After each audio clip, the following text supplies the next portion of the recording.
Fleet Admiral Corvain Thessaly stood on the command deck of the Dreadnot Empire's Reach and watched the last of the enemy's automated defense platforms collapse into drifting wreckage and felt, for the first time in 3 years of preparing for this campaign, something close to relief. It had taken 11 hours. 11 hours to reduce what Imperial intelligence had assessed as the primary defense fleet of the human home system to scattered debris without the loss of a single capital ship under his command. 11 hours, against a species the Empire's War Council had spent 3 years treating as a serious, possibly catastrophic threat, a species whose scattered border skirmishes with Imperial patrol forces over the preceding decade had generated enough alarming casualty reports to justify committing nearly a third of the Empire's mobile battle fleet to this single campaign. Thessaly had expected, going in, a brutal fight. He had planned for losses in the double digits among his escort cruisers, contingencies for a prolonged siege if the human defenses proved as resilient as the intelligence briefings suggested they might. What he had gotten instead was 11 hours of what his own tactical officers, in the flush of unexpected success, were already calling the easiest decisive engagement in 3 centuries of Imperial expansion.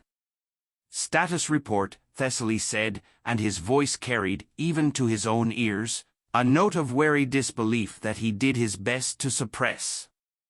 "All enemy combat platforms neutralized, Admiral," said Commander Ves Ordran, his second-in-command, standing at the tactical station with an expression that mixed triumph and something more cautious underneath it. "Sensor sweep confirms no remaining organized resistance in system. Our own losses stand at 3 escort vessels damaged, none destroyed. Casualties are minimal." "Minimal," Thessaly repeated. "Against what our own briefings described as humanity's primary defense fleet." "Yes, Admiral." Thessaly said nothing for a long moment, studying the tactical display, the slowly drifting field of wreckage that had, 11 hours earlier, been arrayed in a formation his own intelligence officers had spent months analyzing, cross-referencing against every fragment of data the Empire's spies and long-range sensor drones had gathered on human military capability over the preceding decade. It had looked formidable on paper. It had looked, in the tactical simulations his staff had run before the invasion, like exactly the kind of force that could inflict the catastrophic losses those simulations had warned him to prepare for. It had not fought like a formidable force. It had fought, if he was being honest with himself, like something considerably simpler, coordinated, certainly, and armed with weapons that had given his shield technicians several uncomfortable moments during the engagement, but lacking the particular unpredictability, the improvisational cunning, that every prior account of human combat behavior had led him to expect. "Communications," Thessaly said. "Open a channel to the human homeworld. It's time we informed them of their situation." He allowed himself, in the quiet minutes while his communications staff prepared the channel, a moment to reflect on the 3 years that had brought him to this point. He had been a considerably younger officer, not yet holding fleet command, when the Sol campaign was first proposed before the Imperial War Council, a response, initially, to a string of border skirmishes along contested trade corridors where human vessels had, on several occasions, inflicted losses on Imperial patrol forces that the Council found difficult to reconcile with the modest, recently spacefaring profile their intelligence assessments assigned to the species responsible.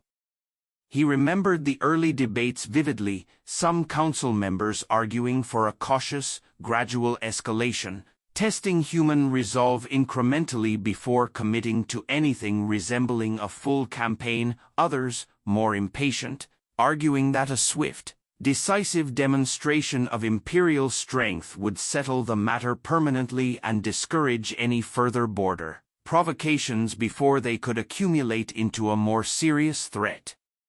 The impatient faction had won that debate, eventually buoyed by intelligence assessments that grew with each passing revision, increasingly confident that humanity's actual military capability remained modest enough to make a full campaign both achievable and, more importantly, swift. He had believed those assessments. That was the detail that troubled him most, turning it over now in the quiet of his command deck. He had not merely executed a flawed plan handed down from above, he had genuinely believed, walking into this system 11 hours earlier, that he commanded a force more than sufficient to achieve a rapid, decisive victory. The 11 hours that followed had not merely damaged his campaign. They had damaged something considerably more personal, his own confidence in his ability to correctly read a battlefield before the battle had actually begun. "Channel open, Admiral," his communications officer reported, and Thessaly set aside the reflection, for now, and turned his attention to the message he had spent the better part of an hour drafting. The message Thessaly transmitted toward Earth, some 40 minutes later once his communications staff had finished configuring the translation protocols developed over years of careful signal intelligence gathering, was formal, measured, and, in Thessaly's private judgment, generous under the circumstances. To the government of the human homeworld, the forces of the Sovereign Imperium have engaged and neutralized your system's primary defense fleet. Further resistance is neither advisable nor, we assess, materially possible. We offer terms of surrender consistent with Imperial protocol for newly incorporated territories, continued civil governance under Imperial oversight, protection under Imperial law, and integration into the wider economic and military structures of the Sovereign Imperium. We await your response. He had drafted it himself, revising it twice from his staff's initial version to strip out language he considered unnecessarily harsh, a decision he'd made not from any particular sentimentality toward the species he was in the process of conquering, but from 3 years of study convinced him that humans, whatever their other qualities, responded better to terms that left room for dignity than to terms that demanded outright humiliation. He did not expect a quick response. Diplomatic protocols across a dozen prior campaigns had taught him that newly defeated governments typically required some hours, occasionally days, to process the reality of their situation before responding. Internal deliberation, panic, the scramble to identify who among their surviving leadership retained the authority to negotiate at all. The response, when it arrived, came within 4 minutes. It was not routed through any of the diplomatic or governmental channels his intelligence staff had identified as likely points of human leadership contact. It arrived instead through a simple, unencrypted broadcast channel transmitted with a signal clarity that suggested, to his communications officer's visible unease, a source considerably closer than the Earth's surface his sensors continued to show as unremarkable and undefended. The voice that spoke was calm. That was the detail Thessaly would return to, in the weeks that followed, as the single most unsettling element of everything that came after, not the content of the message itself, though that proved unsettling enough in its own right, but the sheer, unhurried calm with which it was delivered, as though the speaker were addressing a minor scheduling conflict rather than the destruction of what the Empire believed to be an entire planetary defense force. "This is Fleet Coordinator Amara Oay, speaking on behalf of the Sole Defense Authority," the voice said, translated with a fidelity that told Thessaly the human speaker had, at some point, taken the trouble to learn enough of the Imperial tongue to be understood without relying entirely on automated translation. I want to make sure there's no confusion before this goes any further. What you engaged and destroyed today was our system's automated perimeter defense grid, unmanned platforms, designed to absorb exactly this kind of opening strike and buy time for a proper response. No human crew was lost in that engagement, because no human crew was aboard any of those platforms.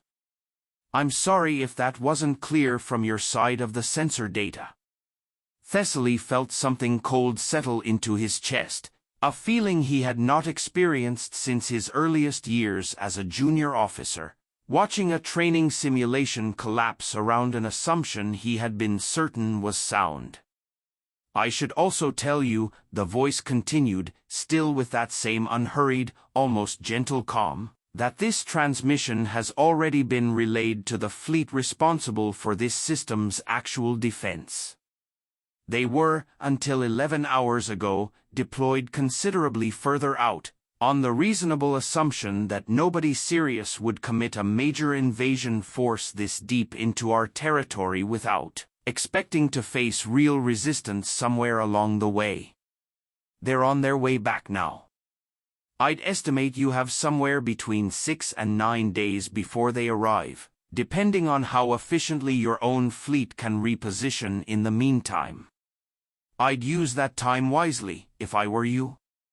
The transmission ended there, without any further elaboration, without any threat delivered in the tone Thessaly might have expected, without anything that resembled the panic or desperate bargaining his 3 years of preparation had led him to anticipate from a defeated species facing overwhelming odds.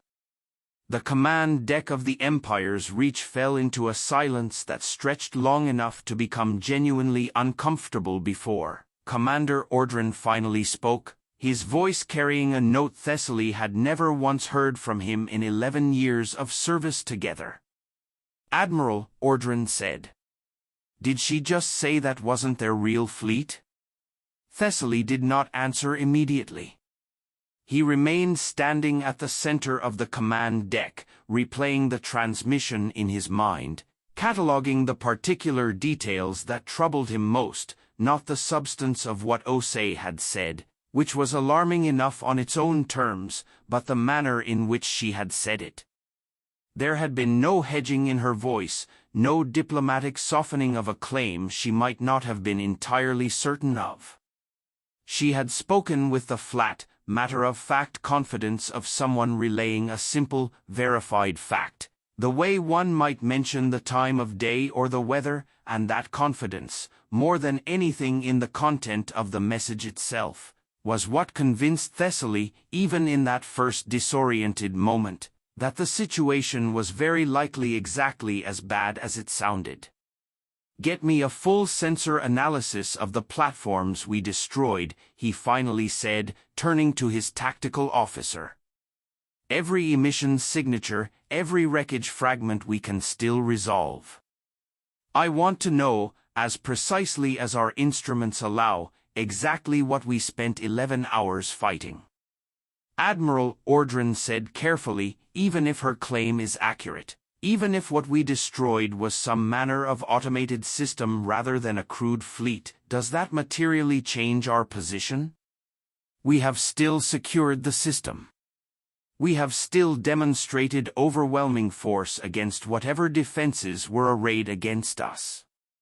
"It changes everything, Commander," Thessaly said, and he could hear, in his own voice, an edge of frustration he rarely allowed himself to display before his crew. "If what we destroyed was a deliberately expendable deception, designed specifically to absorb an opening strike and cost us nothing more than time and ordnance, then everything we believed about this campaign's difficulty was built on an illusion this species constructed for exactly this purpose. We have not secured this system, Commander. We have spent 11 hours and a considerable fraction of our ordnance reserves defeating a trap, and the actual defenders of this system, if her claim holds true, are still fully intact, and now considerably better informed about our capabilities than we are about theirs." The command deck fell silent again, and Thessaly turned back to the tactical display, studying the drifting wreckage with a scrutiny he had not applied to it in the earlier hours of celebration, searching now for details his initial, victory-flushed assessment had been too eager to overlook. Thessaly spent the following 2 hours locked in his private command office with every scrap of intelligence his staff had gathered on humanity over the preceding decade, searching, with mounting and increasingly uncomfortable urgency, for any indication that the assessment underlying his entire campaign had been built on a foundation as flawed as Fleet Coordinator Oay's brief, calm transmission suggested. What he found, reviewing report after report with the particular clarity that only comes from realizing, too late, that a catastrophic mistake has already been made, was not reassuring. The intelligence had not been wrong, precisely. It had been incomplete in a way that, in hindsight, felt almost willfully convenient, the kind of incompleteness that arises when analysts, under pressure to deliver a workable assessment within a reasonable time frame, quietly resolve ambiguity in favor of whatever conclusion makes the coming campaign feel more achievable. Every report he reviewed described, with reasonable confidence, humanity's primary defense fleet, a designation his own staff had applied to the largest single concentration of detected combat signatures in the Sol system, without ever fully confirming what, precisely, those signatures represented, or whether the term primary carried the same meaning his own staff had assumed it did. He found, buried in an appendix to a survey report filed 18 months earlier by a junior intelligence officer whose name he did not immediately recognize, a single paragraph that, read now with the full weight of hindsight, felt almost like a warning he had simply failed to properly heed. Note: sensor signatures within the Sol system's inner defense perimeter show unusual consistency in emissions profile across all detected platforms, suggesting possible automated or semi-automated control architecture rather than crude combat vessels. Recommend further verification before finalizing threat assessment. Insufficient resources currently allocated to confirm this hypothesis within reporting deadline. Thessaly read that paragraph 4 times, feeling something considerably colder than the initial shock of Oay's transmission settle into him. Insufficient resources allocated to confirm this hypothesis within reporting deadline. An entire invasion, 3 years in preparation, built on an assessment that a junior officer had explicitly flagged as unverified, and that flag had simply been noted, filed, and quietly set aside because verifying it would have cost time nobody in the Imperial War Council had been willing to spend. He summoned Commander Ordran and his senior intelligence officer, a methodical, unflappable woman named Cressa Vanto who had served with him through 2 prior campaigns, and laid the paragraph in front of them without comment. Vanto read it in silence, her expression tightening with each passing second. "This wasn't in the primary briefing package, Admiral," she finally said. "I would have flagged it." "It wasn't," Thessaly said. "It was in an appendix 18 months old, filed by an officer 3 ranks below anyone who had authority to delay the campaign timeline over an unverified hypothesis. I do not fault you for missing it, Commander. I fault the entire structure that made it possible to miss." "What are our options?" Ordran asked, and Thessaly noted, with a grim private appreciation, that his second-in-command had moved past the shock considerably faster than he himself had managed. Thessaly turned to the tactical display, still showing the drifting wreckage of what he now understood to have been, at best, a heavily fortified but ultimately unmanned automated defense system, a system that had, by design, been intended to inflict exactly the kind of costly, resource-draining engagement that would leave an invading force weakened and out of position before the actual defenders arrived. Our options, Thessaly said slowly, depend entirely on what Fleet Coordinator Oay was telling the truth about. If there is, in fact, a second fleet, a real fleet, currently returning to this system, and if it is, as she suggested, considerably larger than what we just engaged, then our options are extremely limited. We can attempt to fortify our current position and prepare for a defensive engagement with degraded resources following an 11-hour battle that, whatever its outcome, was never meant to represent our primary challenge. We can attempt to withdraw entirely, conceding the campaign before it has properly begun. Or we can attempt to verify her claim independently, and hope that verification gives us enough warning to make an informed decision rather than a desperate one. And if she was lying? Vanto asked. A bluff, delivered with enough confidence to make us doubt a victory we'd already secured? Thessaly considered that possibility carefully, turning over everything he had observed in the 11 hours of the engagement and the brief, unsettling transmission that followed it. I do not believe she was lying, Commander, he finally said. I have reviewed enough psychological profiles of human communication patterns to recognize the particular quality of that transmission. It was not the voice of someone attempting to bluff a defeated opponent into premature surrender. It was the voice of someone delivering an inconvenient fact she expected us to eventually verify for ourselves, and did not consider it worth her time to dress up as anything more dramatic than exactly what it was. Vanto considered this for a moment, then raised a point that Thessaly himself had not yet fully articulated, though he recognized, hearing it, that it had been sitting at the edge of his own thinking since the transmission first arrived. There is something else worth noting, Admiral. If this genuinely was an elaborate deception, expendable platforms deliberately styled to resemble a primary defense fleet, the resource investment required to construct and maintain something of that scale over however many years it took to build, would be considerable. A species does not commit that level of sustained expenditure toward a deception unless it expects, with some confidence, that the deception will eventually be tested.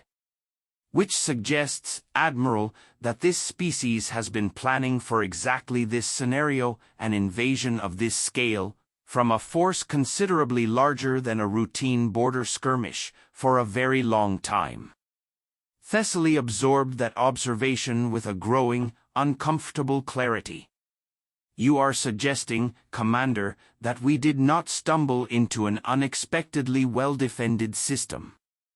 You are suggesting we walked, quite deliberately, into a trap this species has been refining for years, anticipating precisely the kind of overconfident, underinformed invasion we just executed.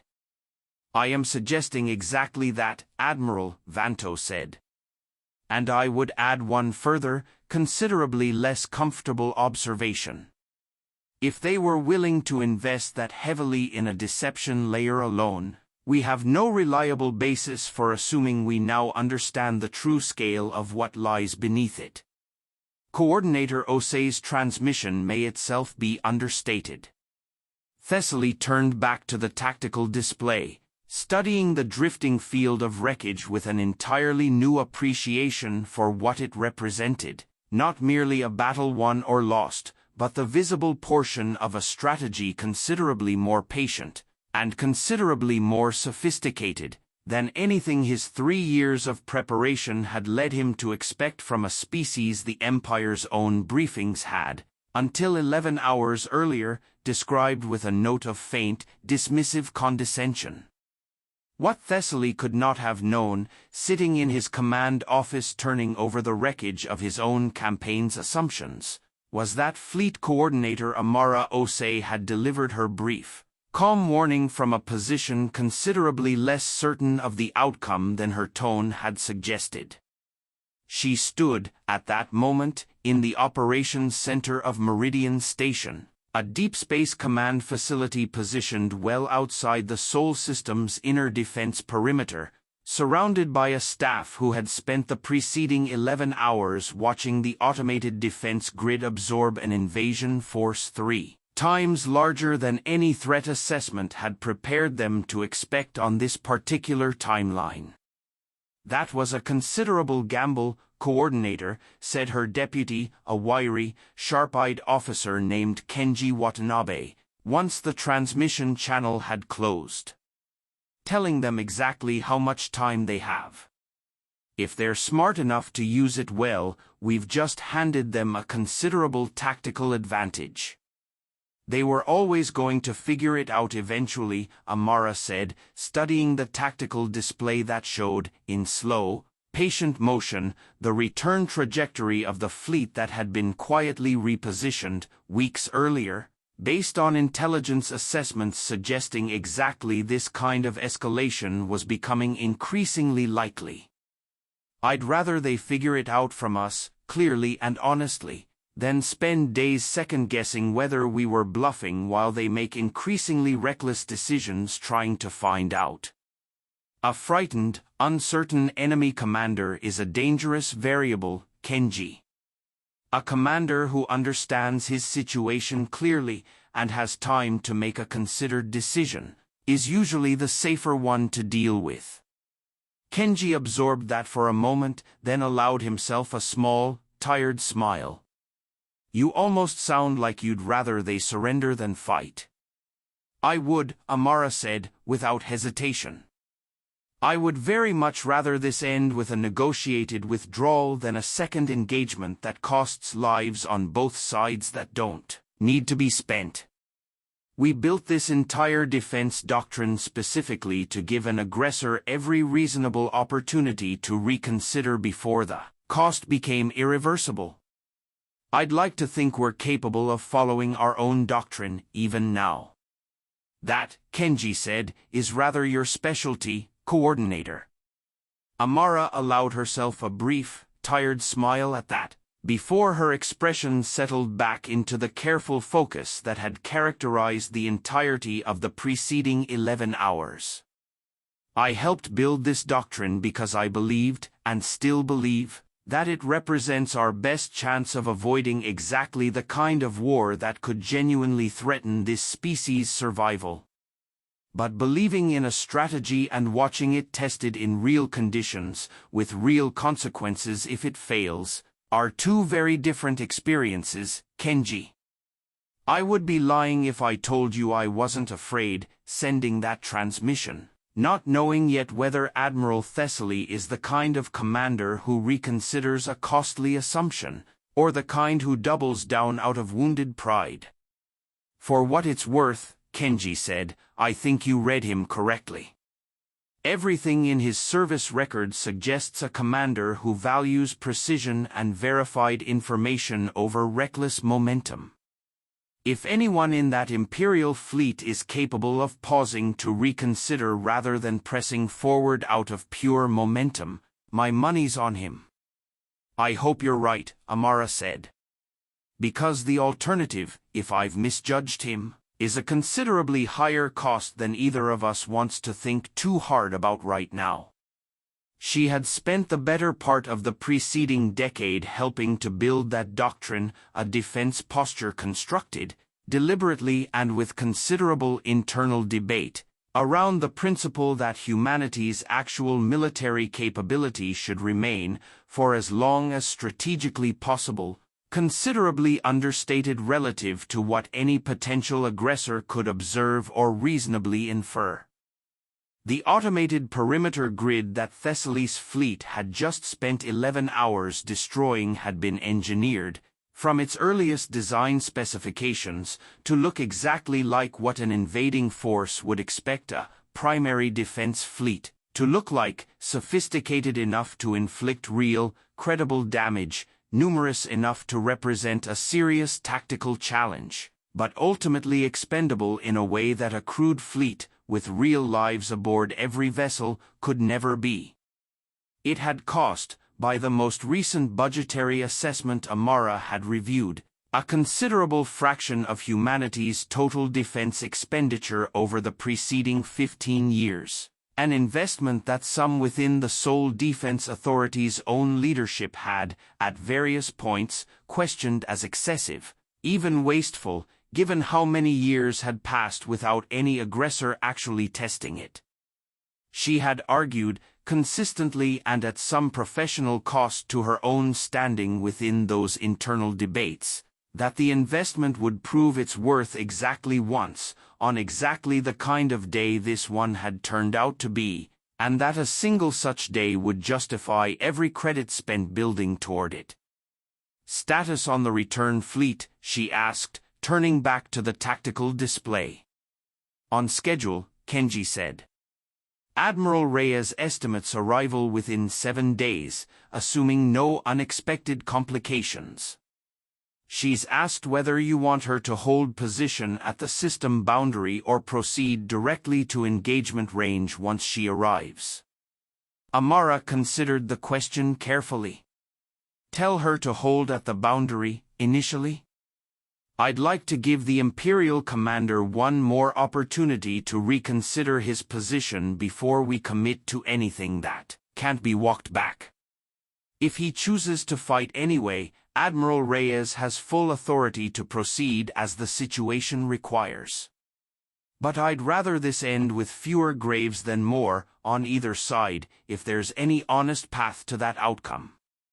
The 7 days that followed passed, for Fleet Admiral Thessaly and the crew of the Empire's Reach, with a particular, grinding tension that he found, by the 4th day, considerably more exhausting than the 11-hour engagement that had started the entire crisis.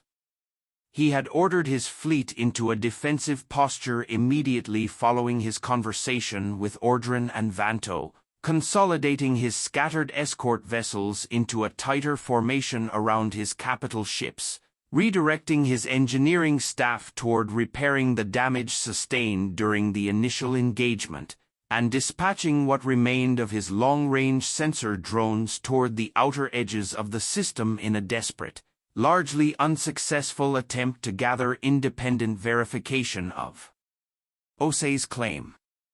The drones found nothing conclusive.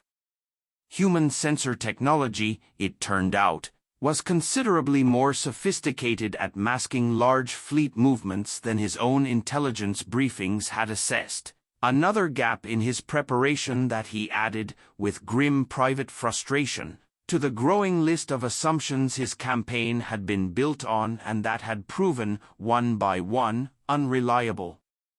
He spent those 7 days doing the only thing available to a commander facing a threat he could not independently verify but could not afford to dismiss. He prepared for the worst case while quietly, cautiously, exploring whether any alternative to a second engagement remained available. The tension aboard the Empire's Reach during those 7 days manifested in ways that Thessaly, watching his crew closely for the first time in years with something approaching genuine anxiety about their collective state of mind, found himself cataloging with a mixture of professional concern and quiet, personal sympathy. Junior officers who had, in the flush of the initial victory, celebrated openly in the mess halls now moved through the ship's corridors with a subdued, watchful quiet. Engineering crews, tasked with repairing damage that had seemed, only days earlier, like a minor footnote to an overwhelming success, now worked with an urgency that Thessaly recognized as driven less by operational necessity than by the simple, human need to feel useful in the face of an uncertainty nobody aboard the ship had any real power to resolve. He made a point, on the 4th day, of walking the ship's lower decks personally, a gesture he rarely made time for during active campaigns, but one that felt, in the particular strained atmosphere of those 7 days, considerably more necessary than his usual command routine allowed for. he found, moving through the engineering bays and crew quarters. A crew that had absorbed the shock of Oay's transmission with considerably more resilience than he might have expected, tempered by an undercurrent of genuine fear that he did not attempt to dismiss or minimize when junior crew members, emboldened by his unusual presence among them, asked him directly what he believed their actual chances were. "I do not know," he told one such young technician, a woman barely 2 years into her service who had approached him with a directness he privately admired, even as it caught him somewhat off guard. "I would be lying to you if I claimed otherwise, and I do not believe this crew is served by comfortable lies at a moment like this. What I can tell you is that we are doing everything within our power to secure an outcome that does not require any of you to pay for a mistake made considerably above your own rank, long before any of you were assigned to this ship. That is the most honest reassurance I am able to offer." She had nodded, seemingly satisfied, or at least willing to accept the honesty in place of the comfort she might have preferred, and Thessaly had continued his walk through the ship, turning over, in the quiet that followed, how strange it felt to be offering that particular kind of honesty to his own crew, a habit he suspected he had absorbed, without quite realizing it, from Oay's own brief, unadorned transmissions over the preceding days. He drafted, on the third day, a formal communication to Fleet Coordinator Oay, considerably more measured than his original ultimatum, requesting clarification of the terms under which a withdrawal, rather than continued engagement, might be arranged. Her response arrived within the hour, delivered in the same calm, unhurried tone that had characterized her first transmission. "Fleet Admiral Thessaly, I appreciate you reaching out directly. I want to be clear about something, because I think clarity serves both of us better than careful diplomatic ambiguity at this stage. The Sole Defense Authority has no interest in destroying your fleet if a withdrawal can be achieved instead. We do not view this conflict as one we sought, and we would prefer it end with your forces returning home rather than with a second battle that serves no purpose beyond proving a point neither of us needs proven at this stage. I would ask, in return, for a formal acknowledgement from your government that the automated defense grid you engaged does not constitute an act of aggression justifying further military escalation, and a binding commitment to withdraw fully from this system within a time frame we can mutually agree upon. I am authorized to negotiate those terms directly with you if your own command structure permits it." Thessaly read that message several times, turning over the particular, unsettling generosity of its terms. He had expected, if he received any response at all beyond further threats, something considerably harsher, demands for reparation, for formal surrender, for the kind of humiliating concessions that imperial doctrine itself would have demanded of any defeated power in a comparable position. What he received instead was an offer that asked, in essence, for nothing more than an honest acknowledgement of what had actually happened, and a peaceful withdrawal. He composed a reply that evening, allowing himself, for the first time in the correspondence, a note of genuine personal reflection rather than strict diplomatic formality. Coordinator Oay, I confess I find the terms you have offered considerably more generous than I had reason to expect, given the position my own miscalculation has placed us in. I do not say that to invite further concession, but because I believe honesty, as you yourself have demonstrated throughout this exchange, serves both our purposes better than careful diplomatic evasion. I will forward your terms to my government with a formal recommendation for acceptance. I cannot promise the outcome of that deliberation, as I no longer command sole authority over how this campaign concludes.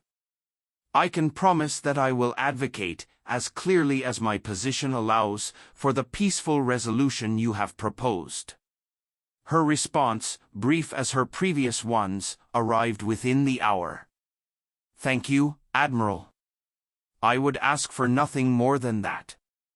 He forwarded the communication to Imperial High Command, along with his own assessment of the situation and a formal recommendation that the offered terms be accepted, and spent the following 2 days in the particular, helpless waiting that came from having done everything within his own authority and having no further control over what happened next.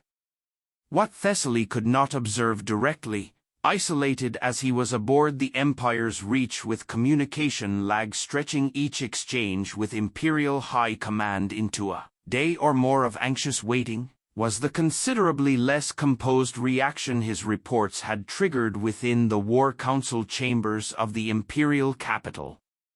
Grand Marshal Vesic Thane, who had championed the Sol campaign before the full Imperial Council 18 months earlier, presenting it as a low-risk demonstration of Imperial strength against a species whose scattered border provocations had grown increasingly troublesome, found himself, upon receiving Thessaly's report, standing before that same council delivering news he had never once anticipated needing to deliver.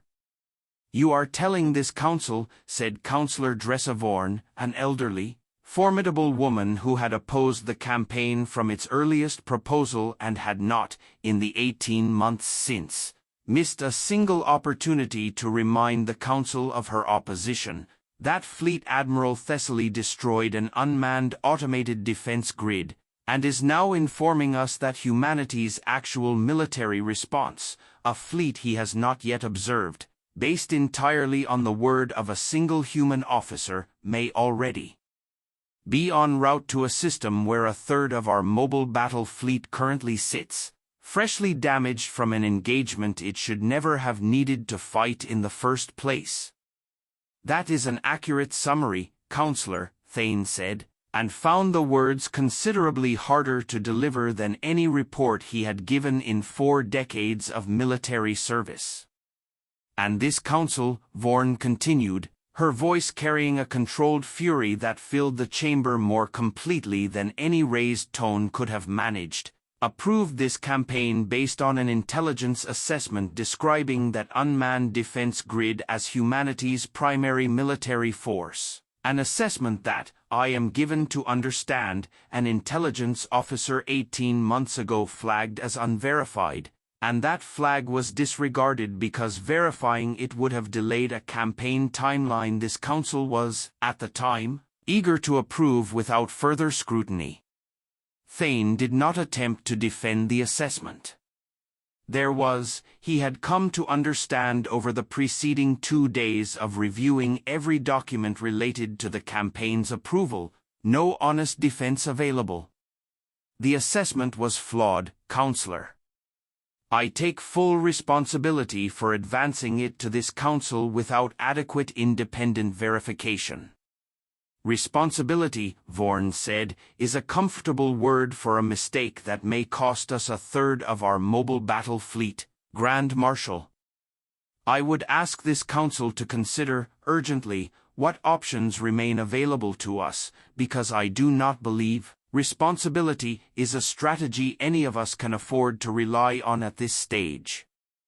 The council session that followed stretched across nearly 6 hours, a sprawling, increasingly fractious debate between council members advocating for immediate reinforcement of Thessaly's position, others arguing for immediate withdrawal regardless of the political cost, and a smaller, quieter faction, led, somewhat to Thane's surprise, by a junior councillor named Yeva Korsk who had said little in prior sessions, arguing that the council's own panic was, in itself, becoming a strategic liability. The reinforcement faction, led by a blustering, decorated war hero named Councillor Bresson Call, argued its position with a confidence Thane found himself, watching from the podium, unable to fully share despite understanding its surface appeal. "This council," Call declared, rising from his seat with the theatrical gravity of a man accustomed to commanding attention through sheer volume, cannot afford to be seen retreating from a single, unverified claim delivered by a lone human officer over an open comm channel. We do not know that this second fleet exists. We do not know its actual composition, if it does exist. We know only what a human negotiator has chosen to tell us, and I would remind this council that negotiators, human or otherwise, do not typically make a habit of understating their own position when facing a hostile force. I propose we dispatch the 2nd and 5th Reserve Fleets immediately, securing Admiral Thessaly's position with overwhelming reinforcement before any human fleet, real or imagined, has the opportunity to test our resolve. And if the claim proves accurate, Counselor, Vorn said, her voice cutting through the chamber with the particular precision of someone who had spent decades learning exactly how to dismantle an argument without raising her own voice to match her opponent's volume, what then? We commit 2 additional reserve fleets to a system we have already catastrophically misjudged once. Based on intelligence we have already proven, in this very engagement, cannot be trusted at face value? I would remind this council that the entire premise of this campaign's failure was an assessment built on convenient assumption rather than verified fact. I do not believe the answer to that failure is to compound it with a second, considerably larger commitment built on the equally convenient assumption that reinforcement alone will resolve a problem we do not yet fully understand. Then what would you have this council do, Counselor? Call demanded, his composure fraying slightly under the weight of Vorn's calm, methodical dismantling of his position. Simply withdraw? Concede an entire campaign, publicly, before the Empire's rivals and client states. On the word of a single human transmission we have no independent means of verifying. I would have this council, Vorn said, do precisely what Admiral Thessaly himself has recommended, from a position considerably closer to the actual facts than any of us currently enjoy. I would have us accept terms that cost this empire nothing beyond an honest acknowledgement of our own error, and the withdrawal of a fleet that, by every indication available to us, faces a considerably worse outcome if we choose escalation over honesty. It was at this point that Counselor Korsk, who had remained largely silent through the opening exchanges, finally rose to speak, her voice carrying a quiet authority that gradually drew the chamber's full attention despite her considerably junior standing among the assembled council. We are debating this, Korsk finally said, cutting through nearly 20 minutes of increasingly heated argument, as though we have already lost. We have not lost anything yet. Fleet Admiral Thessaly's fleet remains intact, minimally damaged, and currently holding a defensible position. We have received, through his own reporting, remarkably reasonable terms for a peaceful withdrawal from a species that had every tactical justification, following our unprovoked invasion of their home system, to demand considerably more punishing concessions. I would suggest, Grand Marshal, that this council's most urgent task is not deciding whether to panic, but deciding whether we are capable of accepting a reasonable offer with the same dignity we would have expected to extract from a defeated opponent had our own assessment of this campaign proven accurate. You speak, Counselor, Call said, with something close to open contempt, as though dignity and survival are the same consideration. I would remind this chamber that a council scene conceding this easily invites exactly the kind of opportunistic aggression from our other rivals that this campaign was originally intended to discourage. I would remind this chamber in turn, Korsk replied, entirely unruffled, that a council scene committing additional forces to a campaign already proven to rest on faulty intelligence invites a considerably worse outcome, the possibility of losing not merely a third of our mobile battle fleet, but the reserve fleets we would be sending to reinforce it, compounding a single costly mistake into a catastrophe this empire may not recover from for a generation. I would ask this council which risk it considers the more dignified one to accept. The chamber fell into an uncomfortable silence at that, and Thane found himself, for the first time in the 6-hour session, genuinely grateful for a voice in the room willing to say plainly what the council's fear had made increasingly difficult for anyone else to articulate. The debate continued for nearly 2 hours further, circling the same fundamental tension between wounded pride and cautious pragmatism, before a final vote, narrow but decisive, authorized Thane to transmit formal acceptance of the withdrawal terms to Fleet Admiral Thessaly, with explicit instruction that the acceptance be framed, in all subsequent public and diplomatic communications, as a considered strategic decision rather than a concession extracted through weakness.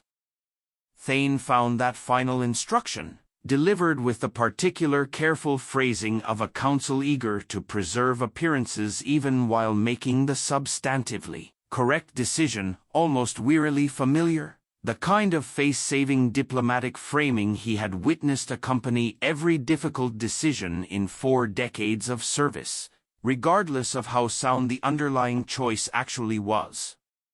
On the 6th day following the initial engagement, Fleet Admiral Thessaly's long-range sensors finally detected what Fleet Coordinator Oay's transmission had promised: a considerable human fleet emerging from transit at the outer boundary of the Sol system, its formation spreading across a volume of space large enough that his tactical staff, reviewing the initial sensor readings, went quiet in a way that told him, more clearly than any verbal report could have, exactly how outmatched his own position had suddenly become.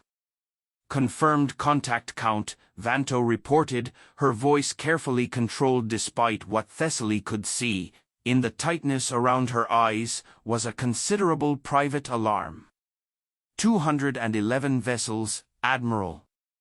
Composition includes what our analysis flags as at least 16 capital-class ships, considerably larger than anything in our own current deployment, along with a substantial escort and support contingent. This is not comparable in scale to the automated grid we engaged 6 days ago.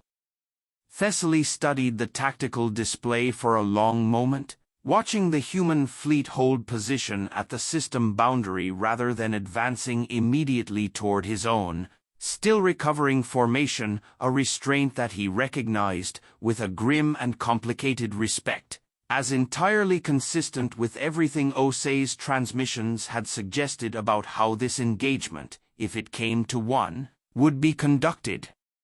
"They are holding position," Ordran observed. "Not advancing.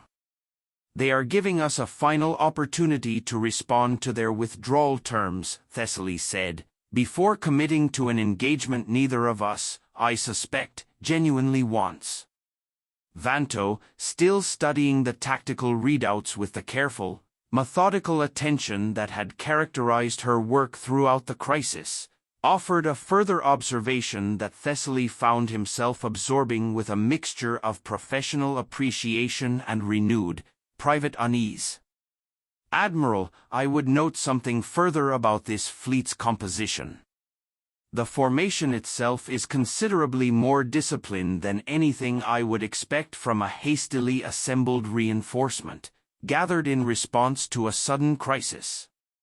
Ship spacing, escort positioning, the coordination visible even in a simple holding pattern. This is a fleet that trains together regularly, as an integrated force, not one improvised in haste from scattered reserves." "Meaning?" Ordran asked. "Meaning," Vanto said, "that this is very likely closer to a standing, permanently maintained force than an emergency mobilization. If that assessment holds, Admiral, I would suggest this fleet does not represent the full extent of what this species could theoretically bring to bear in a genuine, existential crisis. It represents what they consider a proportionate, standing response to a threat of this specific scale, the same principle Coordinator Oay described in her own transmission, applied here as much as it was to the automated grid we initially engaged. Thessaly absorbed that observation with the particular weariness of a commander who had, over the preceding 6 days, grown increasingly accustomed to each new piece of information, deepening rather than resolving his understanding of exactly how badly his campaign had misjudged its opponent. "You are telling me, Commander, that even this fleet, considerably larger than anything we anticipated facing, may itself represent only a portion of what this species could ultimately deploy, should circumstances require it." "I am suggesting exactly that," Admiral Vanto said. "I do not say it to alarm you further at this stage. I say it because I believe it is precisely the kind of observation this Council, and any future Imperial campaign planning regarding this species, cannot afford to overlook a second time." Thessaly nodded slowly, filing the observation away alongside everything else he intended to include in his eventual after-action report, and turned his attention back to the immediate, practical matter of concluding the negotiation that would determine whether his fleet returned home intact. He had received, 12 hours earlier, formal authorization from Imperial High Command to accept the withdrawal terms Oay had proposed, authorization that had arrived only after the 6-hour council session Thane had later described to him, in a private communication carrying a weariness Thessaly had never before heard from his commanding officer, as "the most difficult conversation of my career," and I include the day I watched my own homeworld's climate collapse in that assessment. He opened a direct channel to the arriving human fleet, uncertain whether Oay herself would be the one to answer, but finding, when the connection completed, that she was. "Fleet Coordinator Oay," Thessaly said. "I have received formal authorization from Imperial High Command to accept the withdrawal terms you proposed.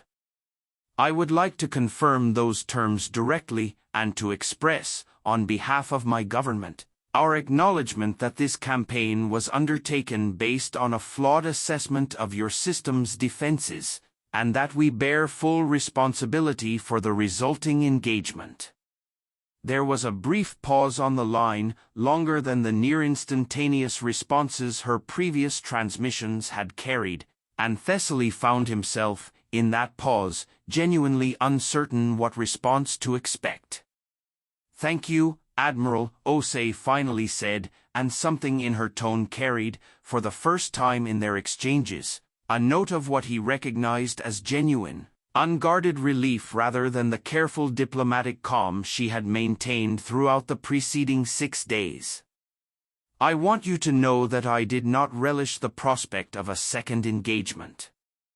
Regardless of how confident our own position might have appeared from your side of this exchange, I would like to confirm the following terms: full withdrawal of Imperial forces from the Sol system within 72 hours, formal acknowledgement, through appropriate diplomatic channels, that this campaign constituted an unprovoked act of aggression, and a binding commitment to formal diplomatic engagement, through proper channels, before any future military action is considered against human territory.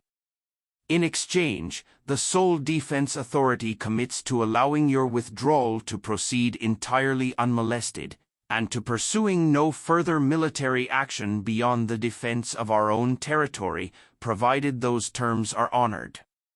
"Those terms are acceptable," Thessaly said, and found, saying it, a complicated mixture of professional humiliation and genuine, private relief that surprised him with its intensity. "I will begin withdrawal procedures immediately." The withdrawal proceeded, over the following 72 hours, with a careful, almost formal precision on both sides. Imperial vessels departing the system in coordinated waves, their transit trajectories monitored but not interfered with by the human fleet holding position at the system boundary, exactly as the negotiated terms had specified. Thessaly remained aboard the Empire's Reach throughout the withdrawal, watching the tactical display slowly clear of the massive human fleet formation as his own vessels completed their departure procedures one by one, and found himself, in the relative quiet of those final hours in the Sol system, turning over everything the campaign had taught him, lessons he suspected would prove considerably more valuable to the wider Empire than any territorial gain the campaign had originally promised. He requested, before his own flagship's final departure, one last direct communication with Fleet Coordinator Oay, not for any tactical purpose, but from a genuine, professional curiosity he found himself unable to fully suppress. "Coordinator," he said, once the connection was established, "I find myself curious about something. If you're willing to satisfy an old soldier's professional curiosity before we depart your system for what I hope will be a considerably longer interval than either of us might currently expect." "Go ahead, Admiral," Oay said. "The automated defense grid," Thessaly said. "The one my fleet spent 11 hours destroying, believing it to be your primary defense force. Was that scale of investment? I understand from my own intelligence staff that it must have represented a considerable expenditure of your resources, genuinely intended from the outset as a deception. Or did it serve some additional purpose beyond misleading a potential aggressor about your true capabilities?" Oay considered the question for a moment before answering. "Both, Admiral, if I'm honest with you. It serves a genuine defensive function. It would have inflicted real, meaningful damage on any aggressor unprepared for it, and it bought us the time we needed to bring our actual fleet back into position, exactly as it was designed to do. But you're right that its scale was also, quite deliberately, calibrated to look like considerably more than it actually was. We built our entire defense doctrine around a simple principle that the safest position for a young, comparatively small species to occupy in a galaxy full of considerably older and more established powers is one where potential aggressors consistently, if honestly, misjudge exactly how much force they'd actually need to commit before finding out the true cost of committing it. A costly gamble, Thessaly observed, if the deception had failed to hold, or if an aggressor had simply committed more force from the outset, sufficient to overwhelm your actual fleet regardless of how it was initially deployed. It was, Oay agreed. We debated that risk extensively within our own command structure before committing to this doctrine. But I'd ask you to consider the alternative, Admiral. If we had instead revealed the full scale of our actual military capability from the outset, every fleet, every reserve, every allied contingency we could plausibly bring to bear, I suspect that would have simply invited exactly the kind of overwhelming first strike you're describing, from an aggressor determined to eliminate a serious threat before it could fully mature.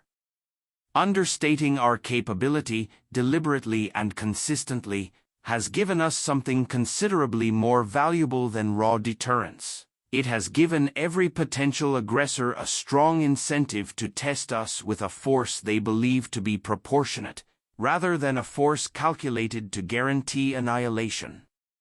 That miscalculation, Admiral, is precisely what saved your fleet today.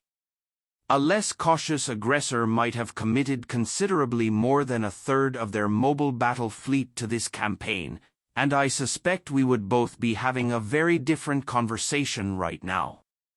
Thessaly absorbed that for a long moment, recognizing in it a strategic philosophy considerably more sophisticated than anything his own intelligence assessments had credited humanity with possessing.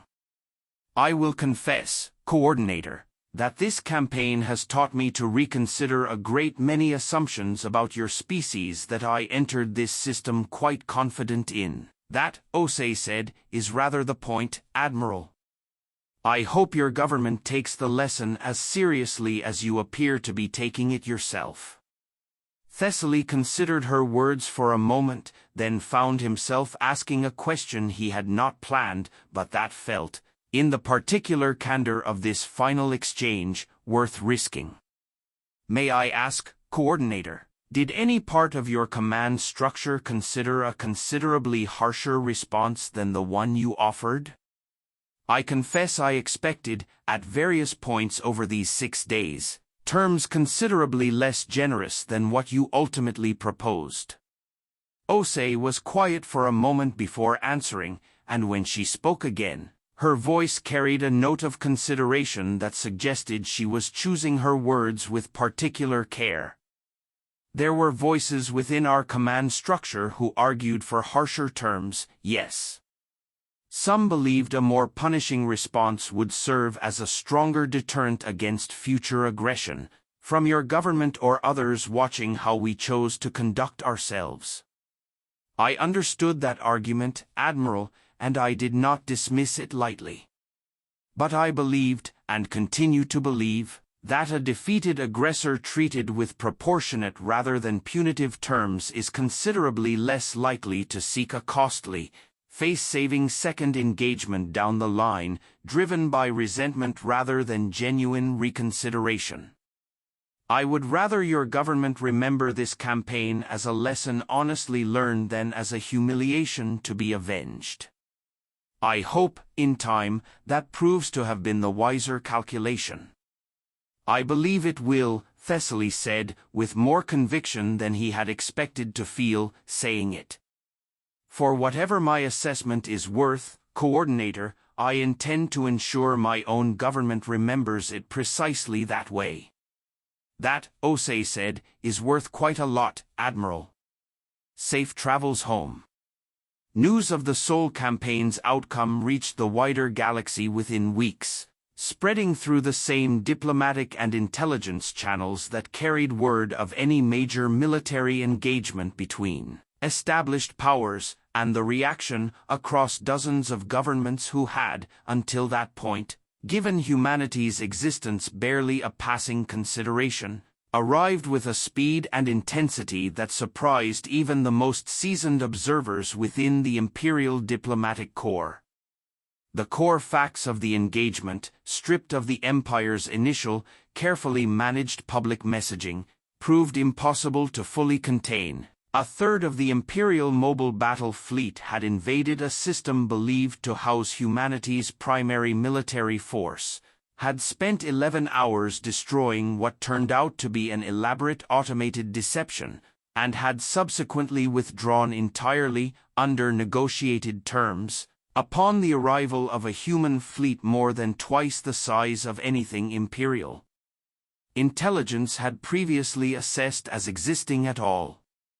Analysts across a dozen governments, reviewing the available details with the particular urgency of institutions suddenly forced to reconsider assumptions they had, until recently, taken for granted, arrived at broadly similar conclusions, expressed in reports that Grand Marshal Thane, reviewing the diplomatic intelligence summaries some months later, found himself reading with a mixture of professional embarrassment and grudging, genuine respect. If the automated defense grid destroyed in this engagement represented only a fraction of humanity's actual capability, deliberately designed to be mistaken for their primary force, read one particularly widely circulated assessment, originating from a mid-tier trading power that had maintained only limited contact with human space, then our own existing threat assessments regarding this species require urgent, comprehensive revision. We must now assume that any previously observed human military capability represents, at best, a deliberately understated baseline, and that their actual capacity for defense and, should circumstances ever require it, offense may considerably exceed anything currently documented in our records. Thane found himself, in the months following the campaign's conclusion, fielding an increasing volume of diplomatic inquiries from governments across the region, some seeking clarification of exactly what had transpired, others more directly requesting the Empire's own revised assessment of human capability, as though the Empire's costly, humiliating lesson might spare them the need to learn it independently. He answered those inquiries, when protocol required it, with a careful, measured honesty he had not always practiced earlier in his career. "I would advise," he told one such delegation, some 4 months after the campaign's conclusion, in a private diplomatic session he would later describe to Thessaly as one of the more uncomfortable conversations of his career, "against any assumption regarding the true extent of human military capability. My own government committed a third of its mobile battle fleet to a campaign built on precisely such an assumption, and I would not wish that particular lesson on any government I consider, even in the loosest sense, a colleague within this region's diplomatic community." One inquiry, arriving some 5 months after the campaign's conclusion, came from a delegation representing the Thren Ascendancy, an old, historically cautious power that had maintained only distant, largely commercial contact with human space, and whose delegation approached the meeting, Thane noted with some private amusement, with the particular careful formality of a government determined not to appear as though it were seeking to learn from the Empire's embarrassment, even as it was doing precisely that. "We understand," the senior Thren delegate said, choosing her words with obvious diplomatic care, "that the Sovereign Imperium's engagement with the human species produced certain unexpected results. We would be grateful for any insight your government is willing to share, purely in the interest of avoiding any similar miscalculation in our own future dealings with this species, should such dealings ever prove necessary." Thane had answered that request with the same careful honesty he now extended to every such inquiry, having concluded, somewhere in the preceding months, that continued evasion served the Empire's reputation considerably less well than a frank, if uncomfortable, accounting of the lesson learned. "I would share this above all else, Delegate. Assume that whatever you can observe of human capability represents a deliberately understated baseline, not a complete accounting. We made the opposite assumption at considerable cost, and I would not recommend any government repeat our error."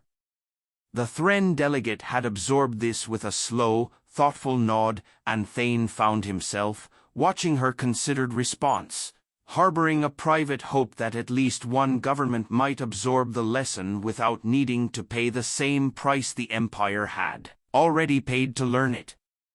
Fleet Admiral Thessaly delivered his own formal after-action report to the full Imperial War Council some 3 months after the campaign's conclusion, standing before the same chamber that had, in the panicked hours following his initial reports from the Sol system, debated whether his fleet could even be safely extracted.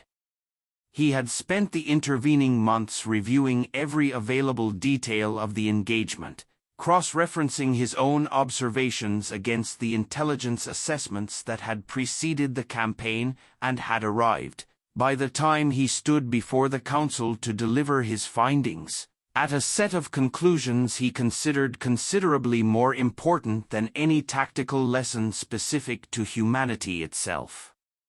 "Council," he began, "I have spent 3 months attempting to understand not merely what went wrong in this campaign's execution, but what structural failure within our own intelligence and decision-making processes allowed a flawed assessment to survive, unchallenged, from a junior officer's cautionary footnote all the way to full Council authorization for a major military campaign.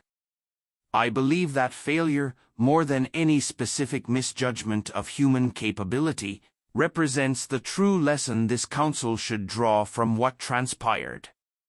Explain, Admiral, said Councillor Vorn, who had, in the months since the campaign's conclusion, become something of an unlikely ally in Thessaly's efforts to ensure the lesson was properly institutionalized rather than simply absorbed as an embarrassing footnote. This council approved a campaign, Thessaly said, based on an intelligence assessment that its own author had flagged, in writing, as unverified and requiring further confirmation before being treated as reliable. That flag was disregarded, not through any deliberate malice, but through the ordinary, cumulative pressure of an institution eager to deliver a workable timeline rather than an inconvenient delay. I do not believe this failure is unique to the Sol Campaign, Council. I believe it represents a structural vulnerability in how this empire evaluates military intelligence more broadly, a systemic bias toward assessments that support a preferred outcome and away from the kind of rigorous, patient verification that might complicate a timeline someone, somewhere in the chain of approval, has already grown invested in delivering.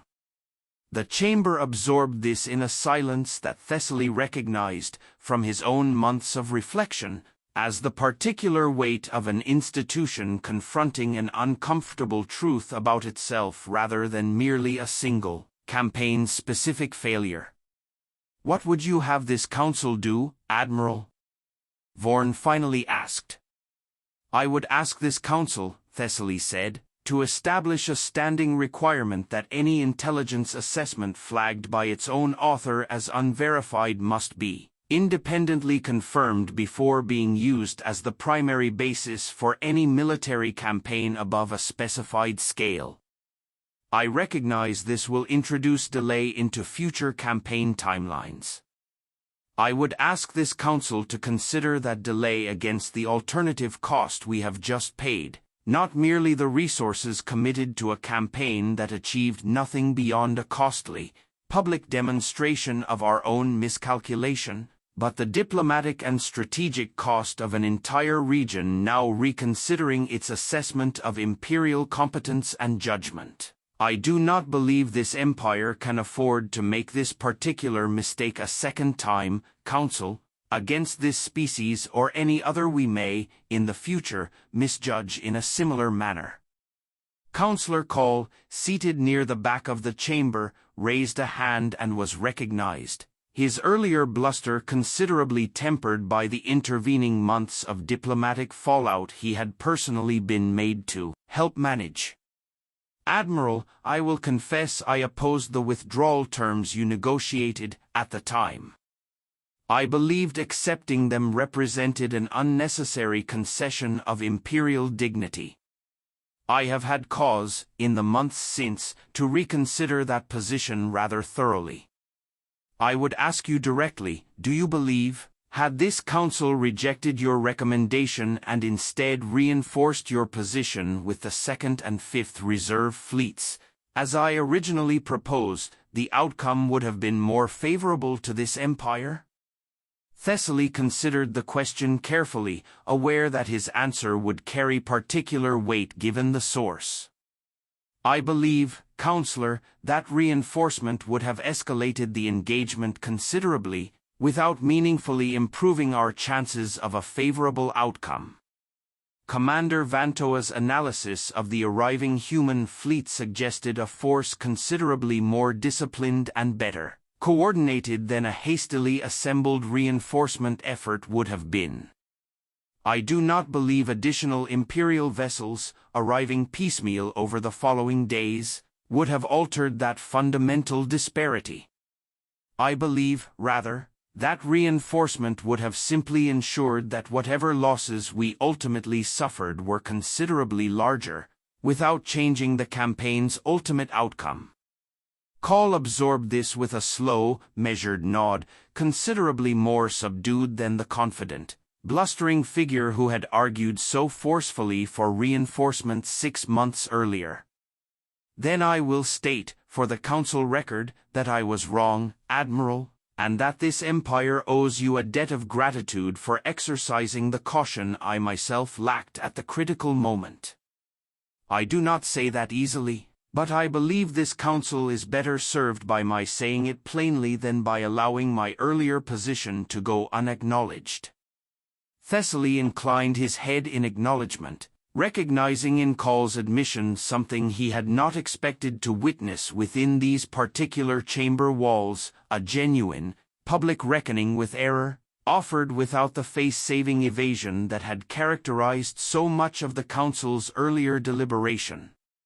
2 years later, Fleet Admiral Thessaly stood once more before the Imperial War Council, not to deliver an after-action report on a failed campaign, but to present, at the Council's own request, a revised framework for military intelligence assessment that had, in the intervening years, become standard practice across every branch of Imperial command.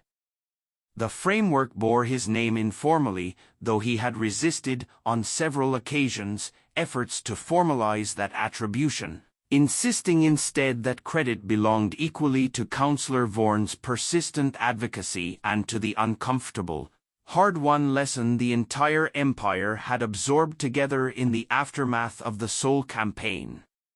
He had, in those 2 years, maintained an unusual and, by the standards of Imperial diplomatic protocol, somewhat irregular correspondence with Fleet Coordinator Amara Oay, an exchange that had begun as a professional curiosity on both their parts and had gradually developed into something he found himself, somewhat to his own surprise, genuinely valuing, a channel of honest, careful communication between two officers who had once stood on opposite sides of a conflict neither of them had particularly wanted, and who had both, in their own ways, spent the intervening years trying to ensure their respective governments learned the right lessons from how close that conflict had come to a considerably more costly outcome.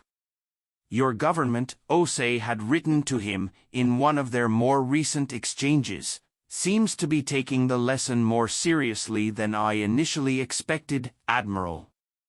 I confess I did not anticipate that a single, costly miscalculation would produce quite this degree of institutional reform. I hope it holds over the years, rather than fading into a footnote the next time an ambitious council member wants an easy campaign timeline." "I hope so as well, Coordinator," Thessaly had replied. "I have found, in the years since our engagement, that the hardest part of institutional change is rarely the initial reform. It is maintaining the discipline to honor it once the immediate memory of the failure that necessitated it begins to fade. I intend to spend whatever years remain in my career ensuring that memory does not fade quite so easily as institutions typically prefer." He had asked her, in that same exchange, a question that had lingered with him since their final direct conversation aboard the withdrawing fleet 2 years earlier. "I find myself curious, Coordinator, whether your own government has undertaken any comparable reflection in the aftermath of our engagement, or whether the outcome was, from your perspective, simply confirmation that your existing doctrine required no further adjustment." Her response had arrived several days later, longer and more reflective than her usual brief, measured communications. "We have reflected considerably, Admiral, though perhaps not in the direction you might expect. Our doctrine held, in the narrow sense that it achieved exactly what it was designed to achieve. It gave you every reasonable opportunity to reconsider before the cost became irreversible, and you took that opportunity, for which I remain genuinely grateful. But the engagement also taught us something we had not fully anticipated, that the doctrine's success depended, to an uncomfortable degree, on facing a commander capable of the kind of careful reconsideration you demonstrated. We have since invested considerably more effort into contingency planning for a scenario where that reconsideration does not occur where an aggressor, faced with the same information you received, chooses escalation over withdrawal regardless of the odds. I do not say this to suggest any doubt in the choice you made, Admiral. I say it because I believe institutions on both sides of any conflict owe it to themselves to prepare as though the most favorable outcome cannot always be relied upon to repeat itself. Thessaly had read that response several times, recognizing in it a mirror of his own preoccupations. An officer on the opposite side of a nearly catastrophic miscalculation, engaged in the same quiet, patient work of ensuring her own institution learned the full breadth of the lesson rather than merely the comfortable portion of it. He thought of that exchange often, standing before the council in the 2 years since, watching younger officers absorb a framework built directly from the ashes of his own campaign's failure. Junior intelligence analysts now required, by explicit standing order, to flag unverified assessments clearly and have them independently confirmed before any campaign of significant scale could proceed on their basis. Senior commanders trained, through case studies built directly around the sole campaign, to treat easy victories with the same careful scrutiny as difficult ones, rather than accepting unexpected success as confirmation that their original assumptions had been sound. Admiral, Counselor Vorn said, as the council session drew toward its close, I would ask you, before we conclude, whether you believe this empire is now adequately prepared, should a similar situation arise with some other power we may, in our confidence, have similarly misjudged. Thessaly considered the question carefully, thinking of 11 hours spent destroying an elaborate deception, of 6 days spent waiting to learn whether his entire fleet would survive a miscalculation built on a footnote nobody had thought worth the time to verify, and of a calm, unhurried voice informing him, without malice or triumph, of exactly how badly his government had misjudged the true scope of what it was facing. I believe, Counselor, he finally said, that we are considerably better prepared than we were 3 years ago. Whether that preparation proves sufficient depends, I suspect, less on the framework itself than on whether this council, and every council that follows it, retains the discipline to actually apply it, even when applying it means accepting a slower timeline, a less convenient answer, or the uncomfortable possibility that a campaign this empire is eager to undertake may not, in fact, be nearly as safe as we would prefer to believe. He paused, looking around the chamber at faces that, 2 years earlier, had debated in genuine panic whether a third of the Empire's mobile battle fleet could be safely extracted from a system they had catastrophically misjudged. I would ask this council to remember, he said, that the most dangerous assumption any of us can make is not that an opponent is stronger than expected. It is the comfortable, convenient assumption that what we can already see represents the whole of what we are facing. I have learned, at considerable cost to this empire's resources and reputation, that the wisest response to an easy victory is not celebration. It is the immediate, urgent question of what, precisely, we failed to account for, asked before the enemy's real answer arrives, rather than after. The chamber was quiet for a long moment, and then Counselor Vorn nodded, once, with the particular finality of a lesson fully absorbed. Thank you, Admiral, she said. I believe this council understands exactly what you're asking of us. I intend to make certain it remembers. After the session concluded, Thessaly lingered in the emptying chamber for a while, watching the council members file out in 2s and 3s, their conversations already turning, he suspected, toward the ordinary business of governance that would occupy the remainder of their day. He found Commander Ordrin waiting for him near the chamber's entrance, no longer his second-in-command, having taken his own fleet command in the intervening 2 years, but still, in the particular way that shared crisis forged bonds that outlasted formal rank structures. Someone Thessaly considered as close to a genuine friend as his career had ever afforded him. "You look tired up there," Admiral Corvain observed, falling into step beside him as they made their way through the corridors of the Imperial capital's administrative complex. "I am tired," Thessaly admitted. 2 years of building this framework, convincing council after council to actually apply it rather than treating it as a formality to be endured before returning to business as usual. I find myself wondering, some days, whether the effort will outlast my own tenure, or whether it will quietly erode the moment a new generation of officers grows confident enough to believe the lesson no longer applies to them. "For what it's worth," Corvain said, "I don't believe that erosion happens quickly or easily, not with you still standing in front of every council session reminding them exactly what it cost the first time." "I've served under considerably less stubborn commanders, Admiral. I suspect that particular quality of yours is precisely what this empire needs, for as long as you're willing to keep exercising it." Thessaly allowed himself a small, tired smile at that. "I intend to keep exercising it for a good while yet, Commander. Old habits, as it turns out, are considerably harder to abandon than convenient assumptions."